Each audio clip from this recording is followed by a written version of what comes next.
A few days ago, we were faced with a very tragic accident that ended in the death of one of our own here at the Cincinnati Zoo. I am sure almost all of you are aware, but I will go over the information that we have up until this point.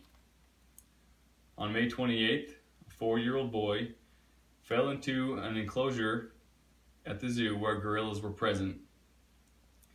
Immediate actions were taken to lure the gorillas out of the exhibit, which were successful on all except for one gorilla named Harambe.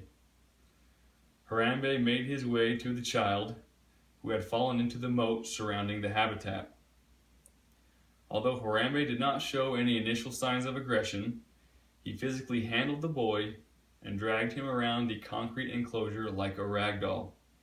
After several minutes, our emergency response team took the action it deemed necessary under the circumstances, which resulted in the shooting and loss of Harambe. The child was taken to the hospital where he was treated for minor injuries and later sent home. The events that transpired were very tragic, but we truly believe that the right decisions were made. There was a child involved and his safety was at risk, period. Harambe displayed many different emotions to the situation as it unfolded, which made his behavior very unpredictable. At any moment, he could have become upset and taken his aggression out on the 4-year-old boy. Even to his former caretaker of 15 years, Jerry Stone, who does not believe Harambe had any intent to harm the boy. However, even with no intent to hurt the boy, Harambe still could have caused severe injury or death due to his massive size and strength. The decision to take Harambe's life was very difficult and was not taken lightly. However, we feel it was the right decision to ensure the welfare of the boy, as the safety and welfare of you, the public, is our number one priority. Many others like Jerry Stones have stood with us on our decision, including the CEO for the American Association of Zookeepers, Ed Hansen, who also believes that the only real positive way to ensure the safety of the boy was to use lethal action. Now, many have asked why we could not have simply used tranquilizer darts and handled the situation without harming Harambe. We do keep and use tranquilizer darts in certain situations, but in this situation, there was too much uncertainty surrounding the use of tranquilizers.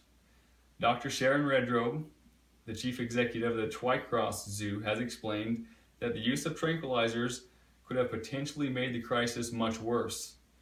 Tranquilizer darts can take up to 30 minutes and multiple shots to take effect on a large animal like Harambe. The shots could have caused Harambe to become more aggressive and more agitated than he already appeared to be, which could lead to harm to the boy. And as the darts take effect, Harambe would have become confused and disoriented, which also prevents significant health risks to the 4-year-old boy. Our emergency response teams and protocols take all of these things into account to ensure that the best possible decisions can be made in a split second. I assure you that taking Harambe's life was the last possible resort taken to ensure the child's safety. If there was any other way to guarantee the safety of the boy without harming Harambe, we would be having a different conversation right now. Our hearts go out to the child and his family. We can only imagine the terror that they must have felt as they watched helplessly as their child was dragged around by the massive gorilla. We are extremely happy that that boy is okay. We have already launched a full investigation into how the child was able to fall into the exhibit. The barriers have been accident-free in their 38-year lifetime. However, following the investigation, more preventative measures will be put into place to ensure that an incident like this never happens again. We would also like to thank everyone for their love and support during this difficult time for us here at the zoo. This is the first time in the zoo's 143-year history that we have had to take lethal action on a dangerous animal in an emergency.